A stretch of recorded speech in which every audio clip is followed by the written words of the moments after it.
What if your biggest professional challenge is actually your greatest opportunity for personal growth, revealing deeper truths about who you are and guiding you to align with fulfillment?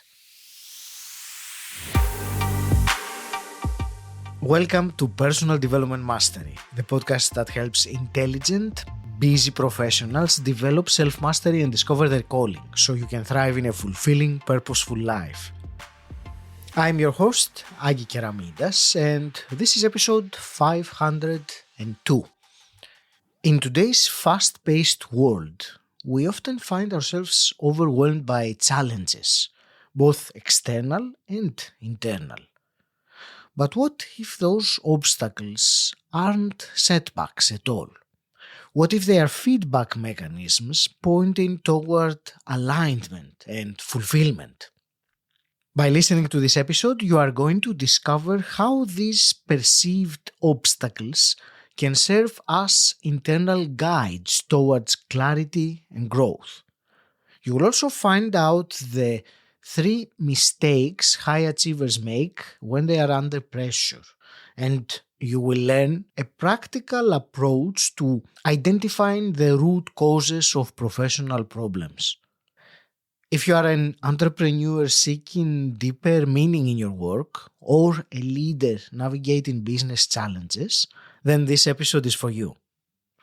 Before we dive in, if you have been resonating with these conversations and feel like you are at a crossroads in your life, I offer one-to-one coaching to help you gain clarity and step into your next chapter with confidence. If that sounds interesting, reach out to me and let's have a conversation. And now let's get started with the episode. Today it is my real pleasure to speak with Carly Pepin. Carly, you are an international speaker, consultant, and expert in human behavior and strategic business growth with over 15 years of experience. You are passionate about helping leaders align their business growth with personal fulfillment by transforming internal challenges into catalysts for success. Carly, I'm delighted to have you with me today. Welcome. Yeah, thank you for having me. I'm looking forward to it. Me too. And let me straight away then say that what I would like to explore today with you is how can I will say our listeners, and by that I will explain intelligent, driven individuals. So, how can she or he use the challenges that they face generally, but mainly in business, the challenges they face Mhm. in business, as a tool or a mirror, if you want, for personal growth? And in simple words, what I wanted to discuss is, understanding the feedback we get from the challenges that we face. Before we go there, I would like you to share some key defining moment, perhaps from your journey that is relevant to this, so we can then speak about that in particular. Yeah. This is a really inspiring topic and definitely important, I know, for business owners because we are not short of challenges. Yes. So it's helpful to understand them to a greater degree. So for myself, when I had first started, before I'd started this business and kind of gone on that journey, I was living in Los Angeles and I actually love the city now. It's one of my favorite places to live, definitely on this planet. And I've gotten to travel a lot and I've lived a couple places, but this is still my favorite place to live. But before, I hated it. And I just assumed that my challenges and my anxiety and my depression were here because of the city that I lived in and the people in it and all this fun stuff that I was blaming it for. So I made a decision to move. And when I moved, I decided that the best option was to apparently go as far away as possible, which was Australia. And once I got there, I'm all by myself, by the way, now. I'm all by myself. All my problems are gone, which I realized were distractions from everything that was actually happening inside me. And that's when I realized it wasn't on the outside that the issues were, it was on the inside. So all those challenges I was having in business and life, it was all actually coming from the inside, not the outside. And having that visceral experience of kind of ripping everything away was really helpful for me to start working on it. And I had to take a deep dive into how I was living my life, what I was doing on a day-to-day basis. And what I started to do is I started to to know myself more, understand what my unique core values were, what my unique purpose was, and even just getting those small details and starting to restructure and reframe my life and even business around those things on a daily basis started to rapidly clear up my own anxiety, and then the depression was gone as well. And it's pretty amazing because, like, I mean, sometimes people will say they're like, oh, I want to get rid of my anxiety forever. And I'm like, I don't. I love my anxiety because it pops up every time I get off track, and I start to feel like I'll literally like be trying to do something that I'm not meant to be doing, and I get anxiety, and I step back and I'm like, I hear you. I got it. What am I doing right now? And I'll pay attention, and I'm like, why are you doing this? Because I thought I should. I thought I had to. I thought I was supposed to, right?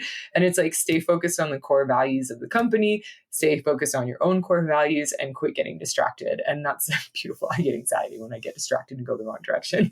So it's quite a gift in my perception. Yeah. Listen to your body. We all have our own unique quirks that give us that feedback. But that's when I really started to understand that, like, even those personal symptoms are also giving us symptoms that can relate to what's going on in our life and our business. This is it is indeed great that you have this kind of guiding system or reminders. You refer to the anxiety if you stray off track. And I just realized now that you say that I have something similar also, which is small accidents. So whenever I stray off track, I will hurt myself, not a lot, but enough for me to pay attention. Yes. So it is. I have a different thing. So it's great for it to understand what their body talks about. And you said, and I think that's really the important, that you had the realization that the issues were on the inside and not on the outside, and that's always the case. And it's many people choose not to see the truth of that because in some ways it is more difficult. It certainly is more difficult to assume responsibility and realize that it's inside. In any case, this is a very interesting topic. So thank you for bringing it up. I don't know if you want to add anything to that before I change the subject, but it is very interesting. So Yeah. And I think as human beings, we're quite fascinating. We kind of discount how often the internal affects like the external, right? Like, we could even be building something within a company, and our emotions are also dictating the direction it goes. Again, this is why we have the external dynamics where it's like we work on the business strategy, we make sure the strategy is clear, the core values are clear, and we make sure it's aligned, right? And then it's kind of refine, repeat, refine, repeat, refine, repeat, refine, repeat. But sometimes we get so off track, and we're either getting off track because something very challenging happened and we're resenting the situation and we're avoiding it because we're emotional about it, in a sense, right? We're emotional, we're resentful, we're frustrated. So now we're trying to avoid it, and that can change the trajectory of potentially your company and what you're doing, which still doesn't mean your vision's off before. It just means you went through a challenge. And we don't even notice it because we're so frustrated. But then there's also like shiny object syndrome, right? And that's an infatuation where you might go and see someone doing something else and you're like, well, now I want to do that. And then all of a sudden you're going completely off the trajectory again of your core values, your vision, your mission, your purpose, because all of a sudden you have an infatuation with something, which is another emotion. And it's funny because we want to be positive, but this would be an overly positive.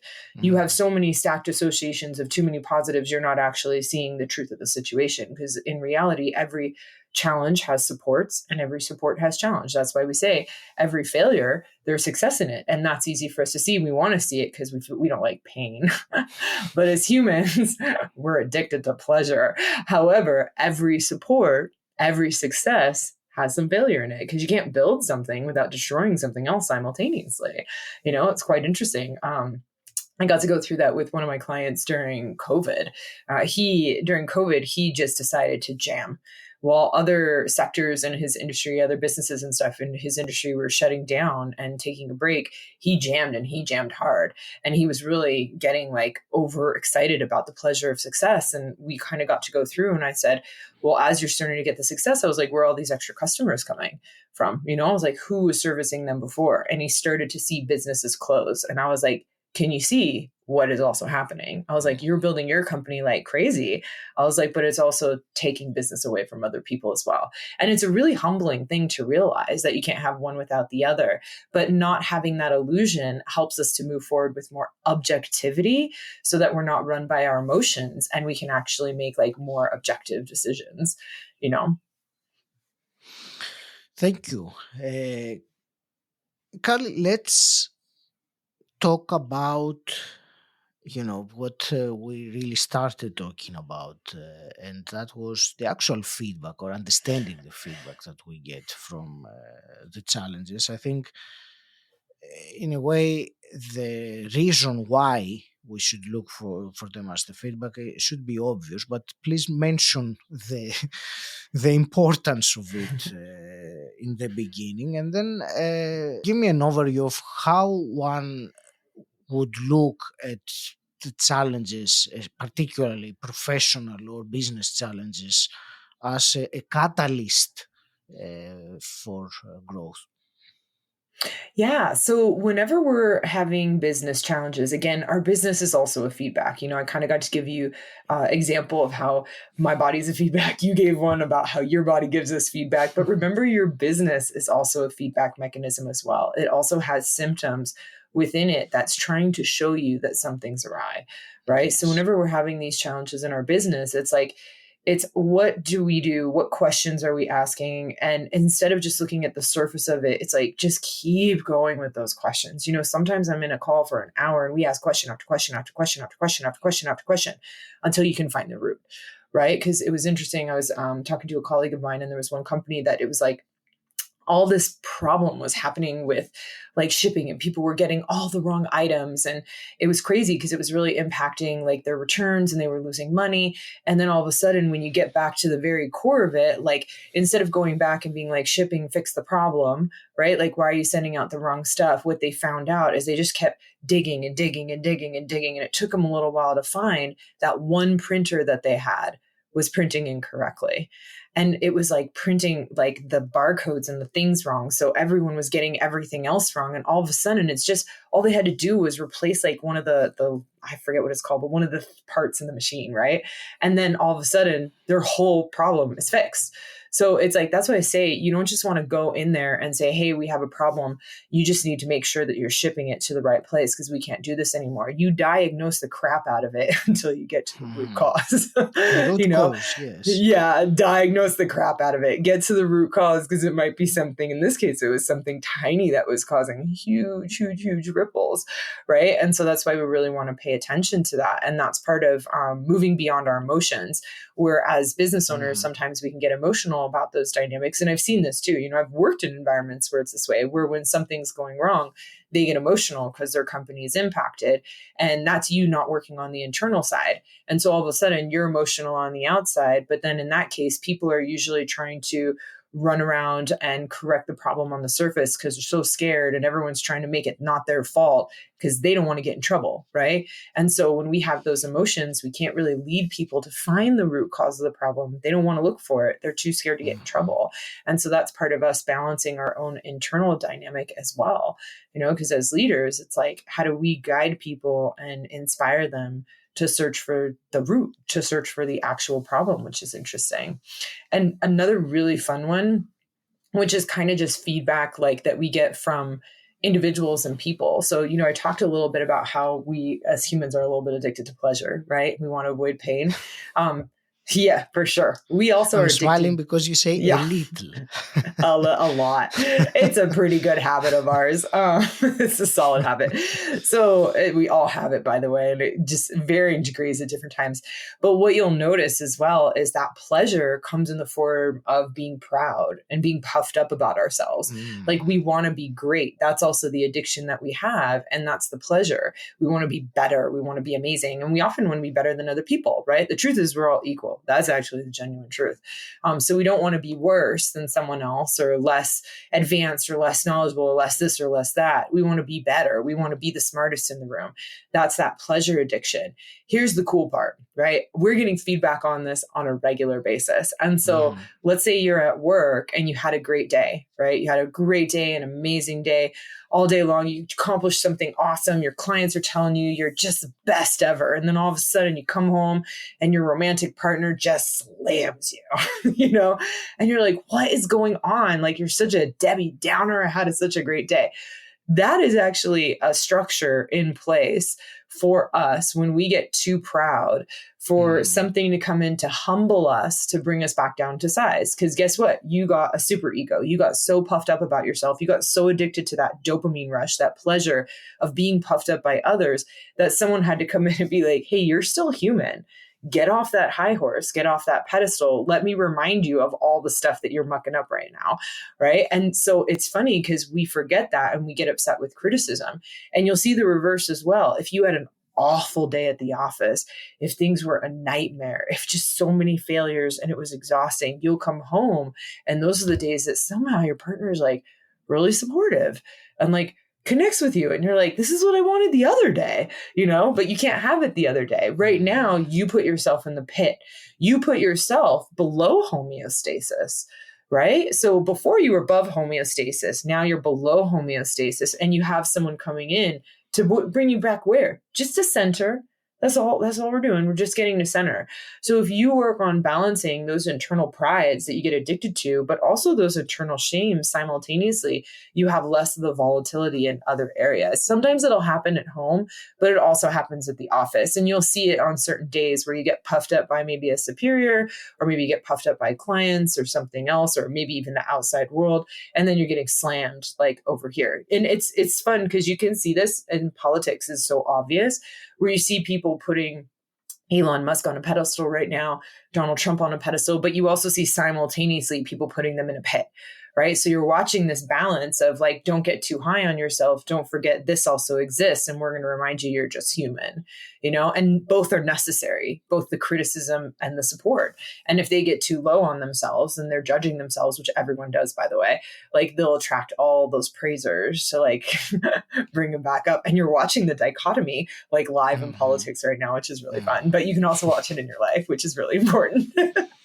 It certainly happens. Thank you for this. It certainly happens in life that the bad things and good things seem to happen in pairs somehow. And once someone starts to reflect back in the life, it is quite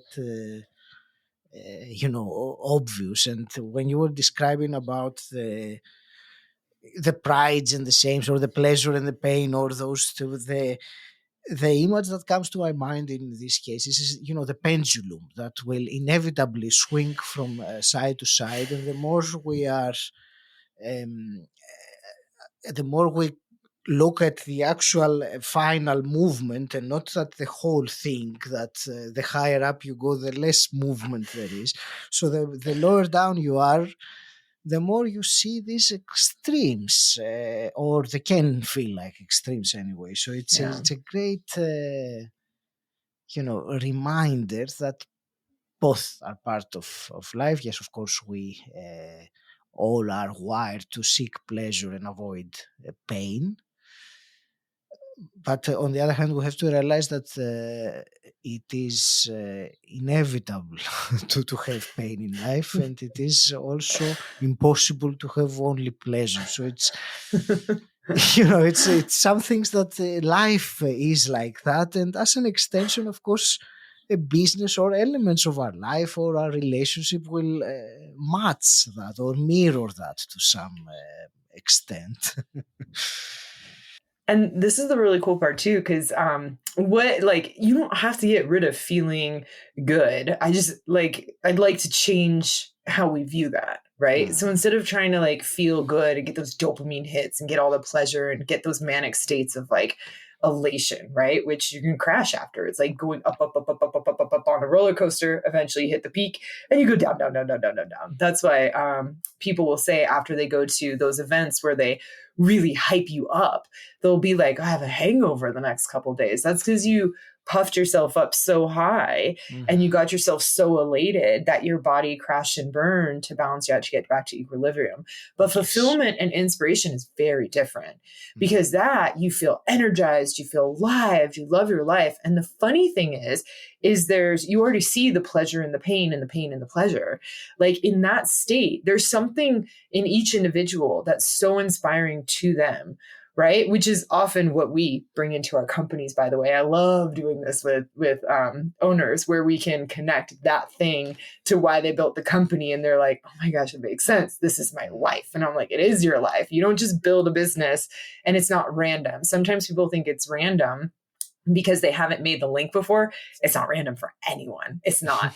And the cool thing about that is that's where inspiration lies. And then you're energized in the reality that you're going to go seek a goal that you know is painful. There's pleasure in seeking that goal and getting that achievement in your business, but you're very aware of the challenges that come along the way. There's no illusions there, and you're going to do it anyways.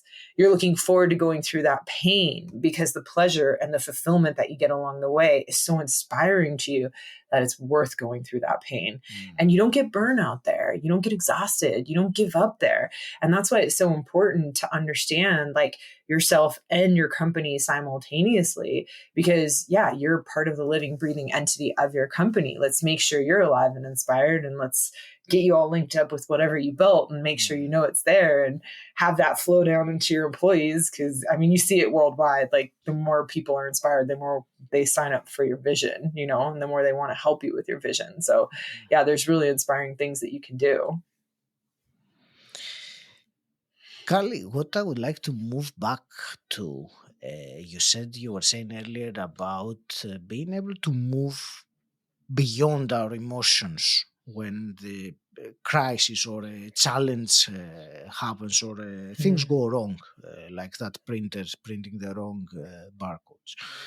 Uh, I would like to ask you to give us something actionable or perhaps a technique or a tool, because it's saying about moving beyond our emotions is one thing, but we all know very well that Mhm. sometimes even the thought of moving beyond the emotions at that time seems like there is not such thing. We kind Yeah. of get sucked into the emotion, and so I would like to hear something practical, if possible, something that one can do to regain composure, if you want. Absolutely.